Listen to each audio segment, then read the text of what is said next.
Hello बच्चों, आज हम क्लास 9th केमिस्ट्री का एक लेसन हमारे आसपास के पदार्थ से पार्ट 6 लेकर आए हैं। इसमें आज हम अध्ययन करेंगे पदार्थ की अवस्था परिवर्तन के बारे में कि कैसे पदार्थ की एक अवस्था से दूसरी अवस्था में परिवर्तित होता है।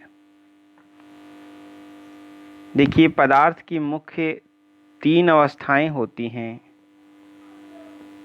ठोस, द्रव और गैस, जिनके गुणों के बारे में बच्चे अध्ययन कर चुके हैं। ठोस अपनी आकृति, आकार व आयतन नहीं बदलता है, अर्थात ठोस की आकृति आकार निश्चित होता है। इनके अणुओं के बीच दूरी ना के बराबर होती है। अंतराणुक आकर्षण बल कार्य करता है और एक दूसरे से बंधे हुए होते हैं। इनके अणुओं के बीच अंतराणुक स्थान नहीं होता है। ये सारी चीज़ें आप लोगों ने अध्ययन की थी। इसी तरह द्रव में और इसी तरह गैस में आपने अध्ययन किया था कि ठोस की अपेक्षा द्रव के अणु थोड़ा दूर दूर होते हैं, मूव कर सकते हैं। गैस के अणु ज़्यादा दूर दूर होते हैं क्योंकि इनमें रिपल्शन फोर्स कार्य करता है, प्रतिकर्षण बल। तो द्रव्य की तीनों अवस्थाएं आपके समक्ष यहाँ पर लिखी हुई हैं। आइए हम लोग देखते हैं कि ये द्रव्य की अवस्थाएं एक दूसरे में कैसे परिवर्तित होंगी। देखें, जब ठोस को गर्म किया जाता है तो इनके अणुओं के बीच की दूरी बढ़ने लगती है, और जब अणुओं के बीच की दूरी इतनी हो जाए कि वह द्रव हो जाएं, तो उनमें अवस्था परिवर्तन आ जाता है। इसी तरह से किसी द्रव को जब और गर्म किया जाता है तो वह गैस के अणुओं की तरह दूरी बना लेता है और उसकी अवस्था गैस हो जाती है। इन्हें आपस में सभी पदार्थों को तो बदला नहीं जा सकता, परंतु कुछ पदार्थ ऐसे हैं जिन्हें ठोस से द्रव में और द्रव से गैस में बदला जा सकता है। कुछ पदार्थों को केवल ठोस से द्रव में ही परिवर्तित किया जा सकता है, कुछ पदार्थों को द्रव से गैस में ही परिवर्तित किया जा सकता है। इस तरह से पदार्थ आपस में परिवर्तित होंगे। तो पहला जो प्रोसेस है वो कौन सा है? गर्म करने का प्रोसेस। यदि हम ठोस को गर्म कर दें तो यह द्रव में, और द्रव को और गर्म कर दें तो यह गैस में परिवर्तित हो जाएगा। अगर गैस को हम क्या करें? ठंडा करें तो यह द्रव में, और द्रव को यदि ठंडा करें तो यह ठोस में परिवर्तित हो जाता है।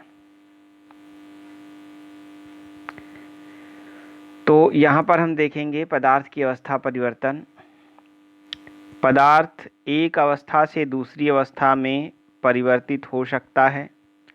पदार्थ को ताप दाब द्वारा एक अवस्था से दूसरी अवस्था में बदला जा सकता है, परंतु सभी पदार्थों की अवस्थाओं को परिवर्तित नहीं किया जा सकता या नहीं बदला जा सकता। कुछ पदार्थ हैं जिन्हें द्रव्य की अवस्थाओं में बदला जा सकता है। जैसे जल एक ऐसा पदार्थ है जो द्रव्य की तीनों अवस्थाओं में रह सकता है। अगर हम यहाँ पर जल का उदाहरण लें तो ये पूरी बात हमारी समझ में आ जाएगी। जैसे जल की जो मूल अवस्था है वो क्या है? द्रव। उसको हम कहते हैं जल ये जल की मूल अवस्था है द्रव। अगर जल को ठंडा किया जाए तो यह बर्फ बन जाएगी, और यदि इसको गर्म किया जाए तो ये भाप या वाष्प बन जाएगी। इतनी बात बच्चों को समझ में आ गई होगी। जल की मूल अवस्था क्या है? द्रव मूल अवस्था में रहता है। इसे अगर ठंडा कर दिया जाए तो यह बर्फ में परिवर्तित हो जाएगा, और इसे यदि गर्म कर दिया जाए तो यह गैस में परिवर्तित हो जाएगा। अब देखते हैं तीनों प्रोसेस कहाँ पे कार्य करेंगी। यदि हम बर्फ का एक टुकड़ा लें और उसको गर्म करें, वो ऑटोमेटिक पिघलता है। क्यों? क्योंकि जो वातावरण का तापमान होता है ये 25 डिग्री टेम्परेचर होता है, लेकिन जब द्रव को या जल को ठंडा करेंगे तो 0 डिग्री सेल्सियस पर इसको ठंडा करेंगे, और 0 के ऊपर ये पिघलने लगेगा। आगे यदि जब ये जल बन जाएगा, जब बर्फ़ को गर्म करेंगे तो जल बन जाएगा या द्रव अवस्था में आ जाएगा। फिर इस जल को हम और गर्म कर दें तो यह गैस अवस्था में आ जाएगा। गैस अवस्था में आने के बाद हम इसको ठंडा करेंगे। हमने बताया था कि यदि आगे और गर्म करें तो अगली अवस्था आएगी, लेकिन मुख्य रूप से हमें इन तीनों अवस्थाओं को पढ़ना है। तो गैस को ठंडा करने पर द्रव में परिवर्तित कर दिया जा सकता है, और द्रव को ठंडा करने पर ठोस में परिवर्तित किया जा सकता है। अब देखते हैं, सबसे पहले जब ठोस को हम द्रव में परिवर्तित करते हैं तो उस प्रोसेस को क्या कहते हैं? बच्चे इसको लिख लेंगे और ये बना लेंगे। सबसे पहले बात आती है गलन की, कि कोई ठोस द्रव में जब परिवर्तित होता है तो कैसे परिवर्तित होता है। किसी ठोस को जब हम ताप द्वारा द्रव में परिवर्तित कर दें, बर्फ ले लें और उसको टेम्परेचर उसका बढ़ा दें, तो वो किस में परिवर्तित हो जाएगा? द्रव में। या कोई अन्य ठोस ले लें, उसको हम धातु जैसे ले लें कोई, तो उसको गर्म करते चले जाएं, सोना चांदी वगैरह, तो वो जब गर्म करेंगे तो वो द्रव में परिवर्तित हो जाएगी। एक निश्चित ताप होगा, ऐसा नहीं है कि 20 डिग्री टेम्परेचर देते रहे वो गर्म होके द्रव में परिवर्तित हो जाए। एक निश्चित फिक्स ताप है। जैसे लोहे को यदि हमको द्रव बनाना है, लोहा क्या है? ठोस है, और इसको हमको बनाना है द्रव, तो कितना टेम्परेचर की आवश्यकता होगी? 1535 लगभग टेम्परेचर इसके लिए आवश्यक होगा। तो जो 1535 डिग्री टेम्परेचर है, इसको हम इस ठोस का या लोहे का गलनांक बोलेंगे। और ये प्रक्रिया जो है ठोस से द्रव में परिवर्तित होने की प्रक्रिया क्या कहलाएगी? गलन कहलाएगी।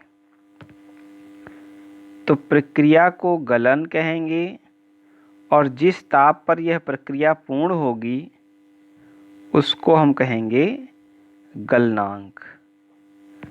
क्या कहेंगे? गलनांक कहेंगे।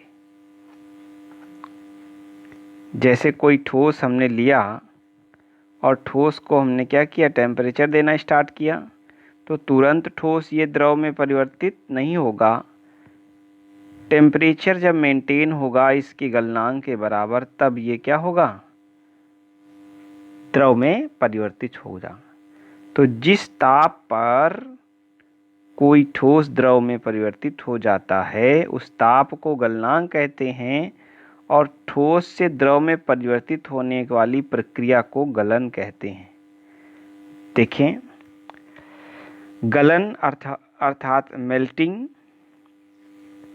ताप द्वारा जब कोई ठोस द्रव अवस्था में परिवर्तित हो जाए तो इस प्रक्रिया को गलन कहते हैं।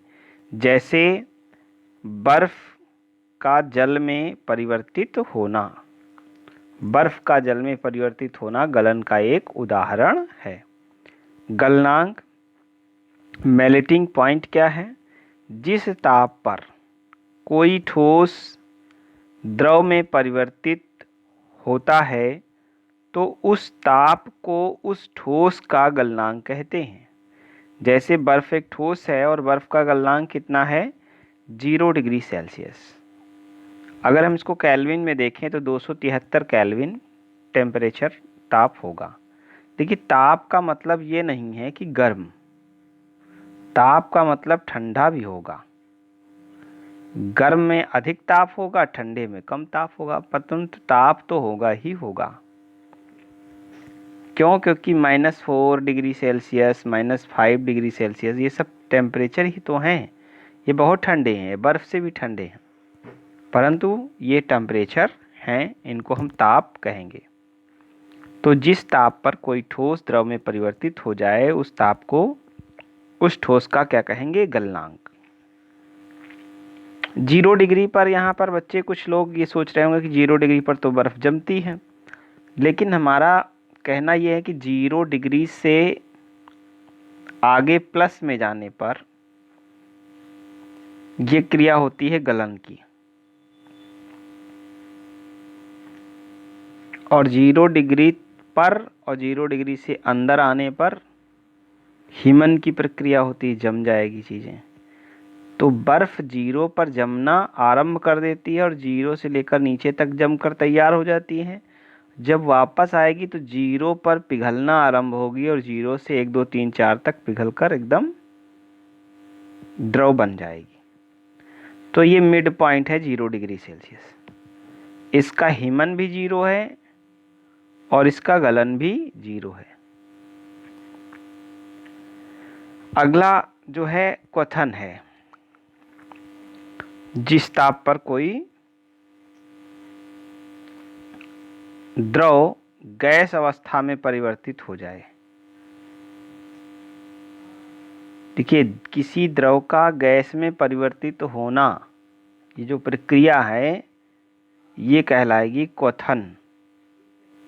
या जिस ताप पर कोई द्रव उबलना प्रारंभ कर दे, उबलना प्रारंभ कर दे, जब चीज़ें उबलेगी कोई चीज़ तो वो क्वथन कहलाएगी और उसमें से वाष्प निकलने लगी, यानी भाप बन करके गैस अवस्था में पदार्थ निकलने लगेगा। तो यहाँ पर बच्चे देखें, किसी द्रव का ताप बढ़ाने पर वह एक निश्चित ताप पर उबलना प्रारंभ कर देता है। इस प्रक्रिया को क्वथन कहते हैं। इस प्रक्रिया को क्वथन कहते हैं।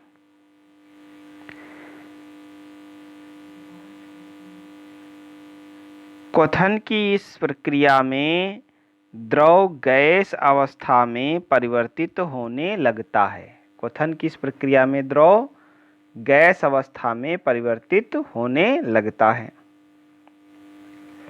ठीक है। तो किसी द्रव का ताप बढ़ाने पर वह एक निश्चित ताप पर उबलना प्रारंभ कर देता है। इस प्रक्रिया को क्वथन कहते हैं। क्वथन की इस प्रक्रिया में द्रव गैस अवस्था में परिवर्तित होने लगता है। कोई भी द्रव गैस अवस्था में परिवर्तित हो जाएगा। जैसे जल का भाप में परिवर्तित होना, ये प्रक्रिया जो क्या है, ये प्रक्रिया कहलाती है क्वथन। जल का किसमें, भाप में परिवर्तित होना, ये प्रक्रिया क्वथन कहलाती है। अच्छा, ये प्रक्रिया क्या कहलाई, क्वथन। और जो इस ताप पर यह प्रक्रिया संपूर्ण होगी उसको हम कहेंगे क्वथनांक। क्या बोलेंगे, क्वथनांक बोलेंगे। तो यहाँ से यहाँ तक आ गए और यहाँ से यहाँ आ गए। गलन गलनांक, क्वथन क्वथनांक। अब गैस से द्रव में परिवर्तित होगा। क्वथन को बॉइलिंग और क्वथनांक को बॉइलिंग पॉइंट कहते हैं। क्वथनांक देख लें बच्चे, वह निश्चित ताप जिस ताप पर द्रव उबलना प्रारंभ कर देता है उस ताप को उस द्रव का क्वथनांक कहते हैं। वह निश्चित ताप जिस ताप पर कोई लगा दें, कोई द्रव उबलना प्रारंभ कर देता है उस ताप को उस द्रव का क्वथनांक कहते हैं, बॉइलिंग पॉइंट कहते हैं। जैसे जल का क्वथनांक कितना है 100 डिग्री सेल्सियस। 100 पे जल उबलना शुरू करता है, 0 पे क्या था, 0 पे गलना, 0 से आगे, और 100 के आगे उबलना। अब किसी गैस का द्रव में परिवर्तित होना, कोई गैस द्रव में परिवर्तित हो जाए, इस प्रक्रिया को क्या कहेंगे, द्रवण कहेंगे, या संघनन भी कहते हैं, संघनन, या इसको द्रवण कहते हैं, द्रवण या संघनन। तो गैसें ठंडी होने पर द्रव में, इसको लिक्विफेक्शन कहते हैं। लिक्विफेक्शन एक ऐसी प्रोसेस है जिसमें गैस लिक्विड में चेंज होती है। गैसें ठंडी होने पर द्रव में परिवर्तित हो जाती हैं, इस प्रक्रिया को द्रवण कहते हैं। जैसे भाप का जल में परिवर्तित होना द्रवण कहलाता है, भाप का जल में परिवर्तित होना द्रवण कहलाता है। अच्छा, आगे है आपका द्रवणांक। तो ये प्रोसेस क्या कहलाएगी, द्रवण, और जिस टेम्परेचर पे ये प्रक्रिया होगी उस टेम्परेचर को हम क्या कहेंगे, द्रवणांक। जिस निश्चित ताप पर कोई गैस द्रव में परिवर्तित हो जाए उस ताप को उस गैस का द्रवणांक कहते हैं, लिक्विफेक्शन पॉइंट कहते हैं। जैसे भाप का द्रवणांक 100 डिग्री सेल्सियस से कम है। 100 डिग्री सेल्सियस से जैसे ही कम आने लगेंगे, भाप जो है अपने आप किस में बदलने लगेगी, द्रव में बदलने लगेगी। तो ये आपका द्रवणांक यहाँ पर एंड हो जाता है। किसी गैस का द्रव में परिवर्तित होना द्रवण, और जिस ताप पर यह गैस द्रव में परिवर्तित होगी उसे द्रवणांक। आगे देखें, आगे है हिमन। जब कोई द्रव ठोस में परिवर्तित हो जाए या जल बर्फ में परिवर्तित हो जाए, इस प्रक्रिया को हिमन कहते हैं, फ्रीजिंग, हिमन। और जिस ताप पर यह प्रक्रिया पूर्ण होती है उसे हिमांक कहते हैं। या जिस ताप पर कोई द्रव ठोस अवस्था में परिवर्तित हो जाए उसे, उस द्रव का हिमांक कहते हैं। देखें, हिमन, फ्रीजिंग, किसी द्रव का ठोस अवस्था में परिवर्तित होना हिमन कहलाता है। जैसे बर्फ, जल से बर्फ का बनना, जल से बर्फ का बनना हिमन कहलाता है। और हिमांक क्या है, जिस ताप पर कोई द्रव ठोस अवस्था में परिवर्तित हो जाए उस ताप को उस द्रव का हिमांक कहते हैं। तो जैसे जल का हिमांक 0, हमने क्या बताया था, जो हिमांक है और जो गलनांक है ये दोनों बराबर हैं। क्वथनांक है, द्रवणांक है, ये भी बराबर होते हैं लगभग। ठीक है, तो ये सारी प्रोसेस बच्चों की समझ में आ गई होगी। यहाँ एक बार हम रिवीजन और करवाएंगे, बच्चे ध्यान से इसको देखते रहें। यहाँ बच्चे ध्यान दें, यहाँ पर जो स्ट्रक्चर हमने बनाया है, सारी परिभाषाएं और सभी जो है कुछ इसी में सम्मिलित है। बहुत ही आसान तरीके से समझाने का प्रयास किया गया है। देखिए, ये अवस्थाएं हैं द्रव्य की, ठोस, द्रव, गैस। इनका तीनों का आपस में इंटरचेंज हो सकता है, बदलाव हो सकता है। ठोस को गर्म करने पर वह द्रव में, और द्रव को गर्म करने पर वह गैस में परिवर्तित हो जाता है। ठोस को गर्म करने पर द्रव में और द्रव को गर्म करने पर गैस में परिवर्तित हो जाता है। गैस को ठंडा करने पर द्रव में और द्रव को ठंडा करने पर ठोस में परिवर्तित हो जाता है। एक ऐसी एक ऐसा पदार्थ है जो तीनों अवस्थाओं में रह सकता है, जैसे जल। जल ठोस अवस्था में बर्फ के रूप में रहता है। द्रव जो है उसकी मूल अवस्था है जल की, और भाप गर्म करने पर, यानी गर्म करने पर भाप और ठंडा करने पर ठोस। अगर हम पूरी प्रोसेस को समझना है तो हमको बर्फ लेना होगा। शुरुआत हम कहाँ से करेंगे? बर्फ से। बर्फ को हीट करेंगे। बर्फ अपने आप हीट होती है क्योंकि वातावरण का जो टेम्परेचर है वो 25 के अबव ही रहता है। तो बर्फ को हीट करेंगे या गर्म करेंगे, तो गर्म करके हम किस में बदल लेंगे? उसको द्रव में। तो ये जो ठोस से द्रव का परिवर्तित होना, ठोस से द्रव का परिवर्तित होना, ये प्रक्रिया गलन कहलाती है। अच्छा, अब देखिए जिस टेम्परेचर पर यह प्रक्रिया पूर्ण होगी वह गलनांक कहलाती है। किसी द्रव का गैस में परिवर्तित होना क्वथन कहलाता है या वाष्पन कहलाता है। और जिस ताप पर यह प्रक्रिया होती है, जिस ताप पर कोई द्रव गैस अवस्था में परिवर्तित हो जाए, उसे क्वथनांक कहते हैं।